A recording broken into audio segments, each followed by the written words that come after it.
All right, here is a beautiful 2-5-1 lick from Paul Desmond. And this is a great example of how you can take the arpeggios of the chords that you're playing over and do some chromatics around the notes of the arpeggios to get these beautiful sounds. So we're doing this in the key of E flat major, or 2-5-1 to E flat.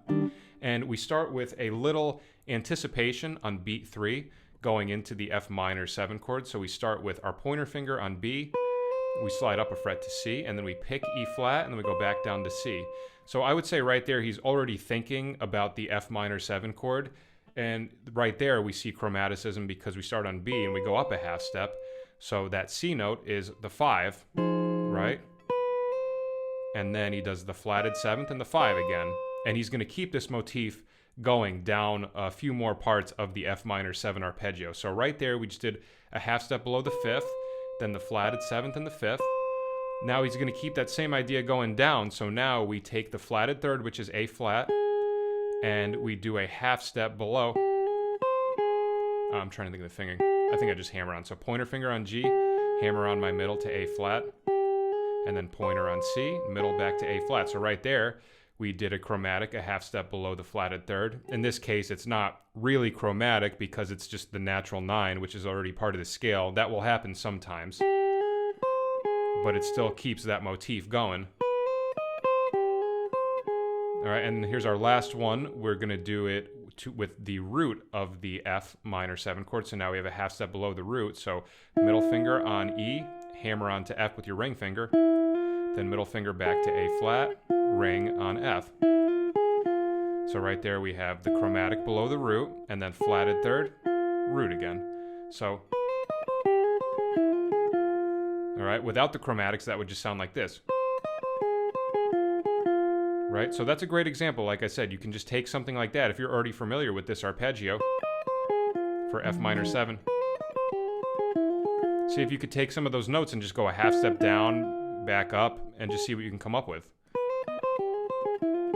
Now right here is where he starts thinking over the B flat 7 chord. So now we're going to do the same motif, but we're going to modify it so that the chromaticism will work now over the B flat 7 chord. So now we do half step below the 3rd of the B flat, which would be a D note. So we have our pointer finger on C sharp, hammer on to D, pointer on F, middle finger back to D. So that's chromatic below the 3rd, and then the 5th, and back to the 3rd. So now we have... Okay, and now at this point in the progression, we're still playing over the B flat 7 chord, but he anticipates the 1 chord again, just like he did at the beginning with the 2 chord. So we still have 4 more notes over that B flat 7 chord, and he goes like this. So, I mean, you could say that that is still technically B flat major, but to me, it sounds like he's thinking ahead to E flat major 7. So what we do here, pointer finger on A, slide up a fret to B flat, then pick D with your pinky, and then pick B flat again. And then we resolve to E flat major. So like I said, I'm viewing this next part as all E flat major with the chromaticism. And then after that, our middle finger goes to F sharp, hammer on to G.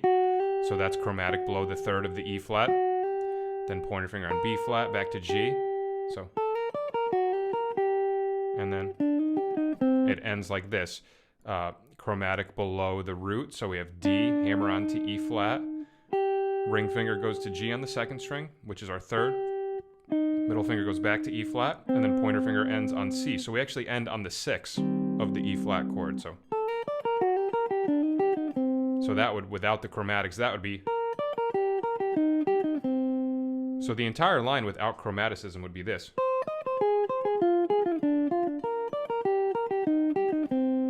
Okay, and then with the chromaticism,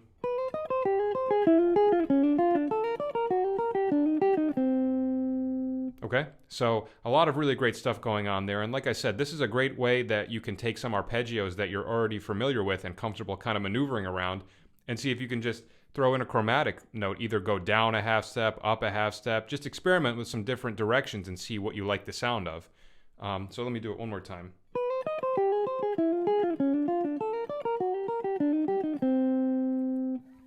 All right, So that is our lick for this week. I hope you enjoyed it and I hope you learned something. And if you would like to donate and support the channel, you can do so at patreon.com/MikeAudetteMusic or paypal.me/MikeAudetteMusic. That's our episode for this week. I appreciate you watching and I will see you at the next episode. Take care.